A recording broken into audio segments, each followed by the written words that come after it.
नमस्कार दोस्तों अगर आपको आरसीबी वर्सेस राजस्थान रॉयल्स के बीच खेला गया आईपीएल 2024 का एक और सबसे रोमांचक महामुकाबला पसंद आया हो तो वीडियो को दिल से लाइक करें और चैनल को सब्सक्राइब करना न भूलें। तो दोस्तों, आईपीएल 2024 के एलिमिनेटर महामुकाबले में आईपीएल इतिहास की दो सबसे बड़ी टीमें आपस में भिड़ी। इस बार कप्तान फैफ डु प्लेसिस की आरसीबी की टीम और संजू सैमसन की राजस्थान रॉयल्स की टीम आपस में भिड़ी। इस रोंगटे खड़े कर देने वाले महामुकाबले में संजू सैमसन ने टॉस जीतकर पहले गेंदबाजी करने का फैसला लिया तथा आरसीबी को पहले बल्लेबाजी करने के लिए आमंत्रित किया। रनों की बारिश करने के इरादे से आरसीबी के ओपनर दिग्गज बल्लेबाज मैदान पर उतरे। आरसीबी के ओपनर दिग्गज बल्लेबाज विराट कोहली और कप्तान फैफ डु प्लेसिस के कंधों पर इस महामुकाबले में अपनी टीम को एक विस्फोटक ओपनिंग शुरुआत दिलाने की बहुत बड़ी जिम्मेदारी थी। आरसीबी की खतरनाक फॉर्म में चल रही ओपनिंग जोड़ी ने मैदान पर उतरते ही राजस्थान रॉयल्स के गेंदबाजों पर दबाव बनाना शुरू कर दिया। चौथे ओवर में गेंदबाजी करने आए आवेश खान को विराट कोहली और फैफ डु प्लेसिस की जोड़ी ने 2 चौके और एक शानदार छक्का लगाया, लेकिन 5वें ओवर में गेंदबाजी करने आए ट्रेंट बोल्ट ने कप्तान फैफ डु प्लेसिस को रोमन पोवेल के हाथों कैच आउट कर दिया। फैफ डु प्लेसिस 14 बॉलों में 17 रन बनाकर आउट हो गई तथा आरसीबी ने अपना पहला विकेट 37 रन के स्कोर पर गंवा दिया। अब बल्लेबाजी के लिए कैमरन ग्रीन मैदान पर उतरे तथा पारी को संभाला, लेकिन पारी के 8वें ओवर में गेंदबाजी करने आए युजवेंद्र चहल ने विराट कोहली को फरेरा के हाथों कैच आउट कर दिया। विराट कोहली 24 बॉलों में 33 रन बनाकर आउट हो गई। अब बल्लेबाजी के लिए रजत पाटीदार मैदान पर उतरे और फिर यहां से रजत पाटीदार और कैमरन ग्रीन ने बेंगलुरु की पारी को संभाला और एक महत्वपूर्ण साझेदारी बनाना शुरू कर दिया।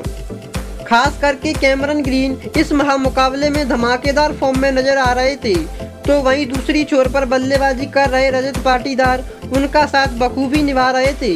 लेकिन पारी के 13वें ओवर में गेंदबाजी करने आए आर अश्विन ने राजस्थान के लिए खतरा बन चुके कैमरन ग्रीन को रोमन पोवेल के हाथों कैच आउट कर दिया। कैमरन ग्रीन 21 बॉलों में 27 रन बनाकर आउट हो गई। अब बल्लेबाजी के लिए ग्लेन मैक्सवेल मैदान पर उतरे, लेकिन उसी ओवर में अगली ही बॉल पर ग्लेन मैक्सवेल को उनकी पहली ही बॉल पर ध्रुव जुरेल के हाथों कैच आउट कर दिया।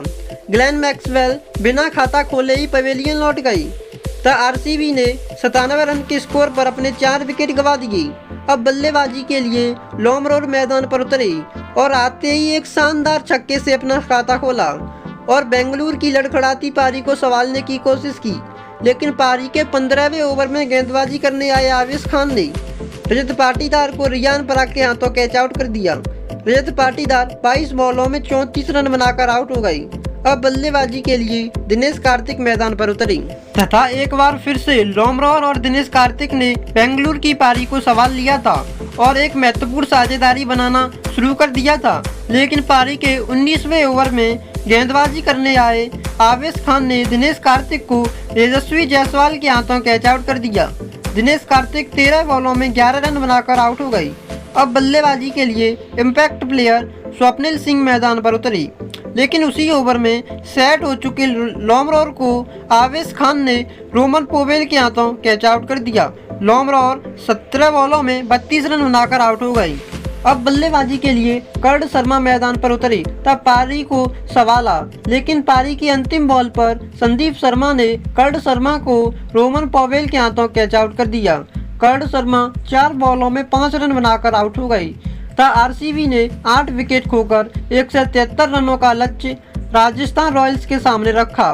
उसके बाद बेंगलुरु से मिले 173 रनों के विशाल लक्ष्य का पीछा करने राजस्थान के 2 ओपनर दिग्गज बल्लेबाज मैदान पर उतरे।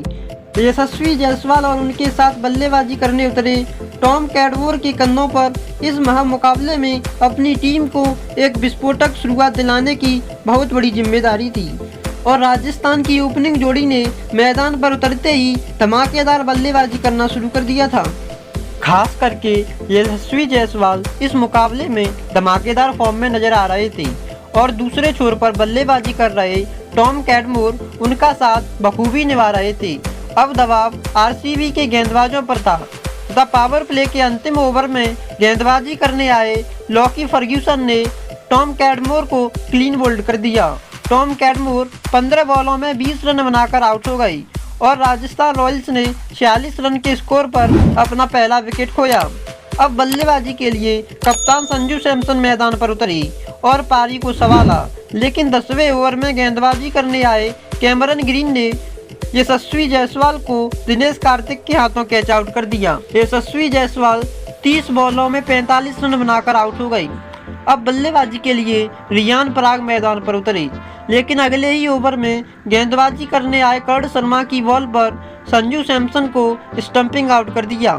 संजू सैमसन 13 बॉलों में 17 रन बनाकर आउट हो गई। अब बल्लेबाजी के लिए ध्रुव जुरैल मैदान पर उतरे और रियान पराग का साथ साझेदारी बनाना शुरू कर दिया, लेकिन 14वें ओवर में विराट कोहली ने ध्रुव जुरैल को रन आउट कर दिया। ध्रुव जुरैल 8 बॉलों में 8 रन बनाकर आउट हो गई। अब बल्लेबाजी के लिए इम्पैक्ट प्लेयर सिमरन हेटमायर मैदान पर उतरे और पारी को संभाला तथा 16वें ओवर में गेंदबाजी करने आए कैमरन ग्रीन को रियान पराग ने एक चौका और 2 शानदार छक्के लगाए तथा अब दबाव आरसीबी के गेंदबाजों पर था। पारी के 17वें ओवर में गेंदबाजी करने आए यश दयाल को सिमरन हेटमायर ने लगातार 2 गजब के चौके लगाई, लेकिन पारी के 18वें ओवर में गेंदबाजी करने आए मोहम्मद सिराज ने रियान पराग को क्लीन बोल्ड कर दिया। रियान पराग 26 बॉलों में 36 रन बनाकर आउट हो गई। अब बल्लेबाजी के लिए रोमन पोवेल मैदान पर उतरे, लेकिन उसी ओवर में मोहम्मद सिराज ने सिमरन हेटमायर को फैफ डु प्लेसिस के हाथों कैच आउट कर दिया। सिमरन हेटमायर 14 बॉलों में 26 रन बनाकर आउट हो गई।